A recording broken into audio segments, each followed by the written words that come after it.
All right, today we're going to crack open a cold case. We're looking at one of Bob Dylan's most haunting songs, Man in the Long Black Coat. And we're not going to treat it like a song, nope. We're treating it like an unsolved mystery. And the lyrics? There are clues. So let's get into it. So the whole thing kicks off with this scene. It seems so peaceful, right? Kind of quiet, humid, you can almost hear those crickets. But hang on a second. The water is high. That's the first little alarm bell. It's just a hint of tension, something not quite right simmering under the surface. And bam, there it is, the central mystery of the whole story. A woman has just vanished. No note, no explanation, nothing. The only lead we have, she left with this shadowy figure, this man in the long black coat. That's the big question, isn't it? The one that hangs over this entire song. Who is this guy? Is he a real person, a spirit, just some kind of symbol? To even begin to figure that out, we've got to dig into the evidence, starting with the crime scene itself. Okay, so before we can start profiling our suspect, we really need to understand the world he just stepped into. The setting in this song isn't just some random background noise. It's practically a character itself, and it's absolutely packed with clues. I mean, just look at the picture Dylan's painting for us here. It is pure chaos. We've got a hurricane breeze blowing, uprooted tree trunks all over the place. This is way more than just a bad storm. This feels apocalyptic. The whole environment is screaming that some powerful, disruptive, maybe even supernatural force just tore through this place. All right, we've got the scene. Now let's try to build a profile of our central figure. The lyrics give us 3 key eyewitness accounts. 3 descriptions of the man in the long black coat.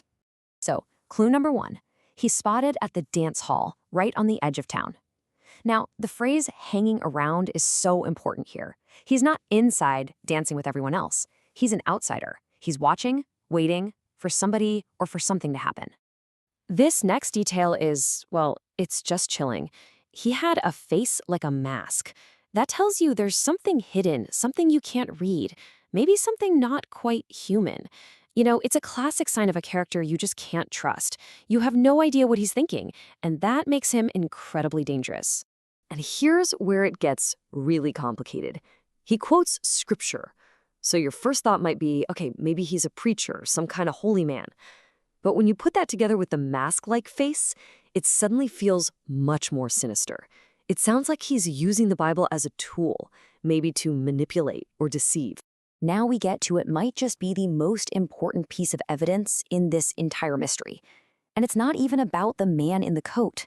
It's about a sermon from a local preacher that completely reframes the entire case.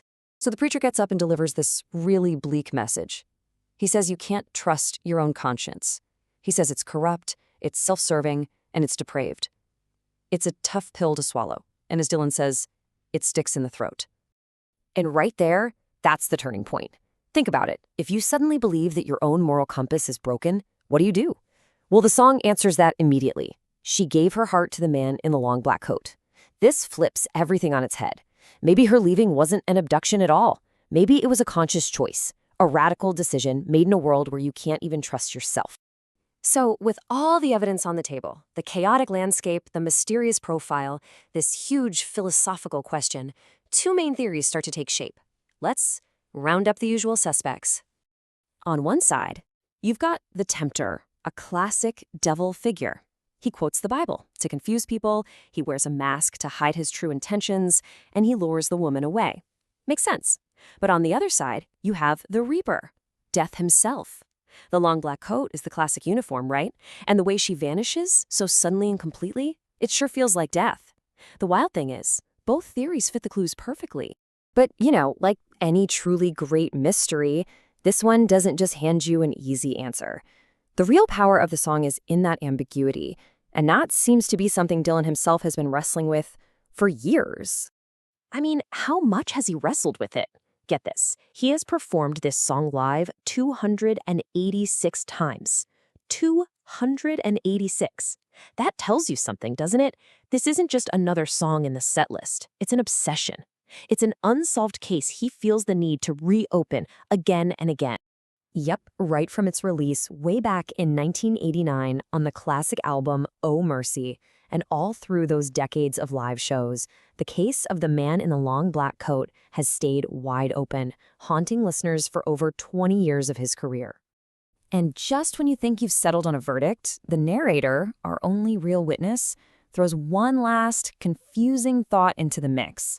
He steps back from all the judgment and just considers the idea that maybe this strange, sudden departure wasn't a mistake at all. So in the end, that's the question we're left with. Was this an act of free will, a desperate choice she made in a corrupt world? Or was it just fate, a force as inevitable as that hurricane blowing through the trees?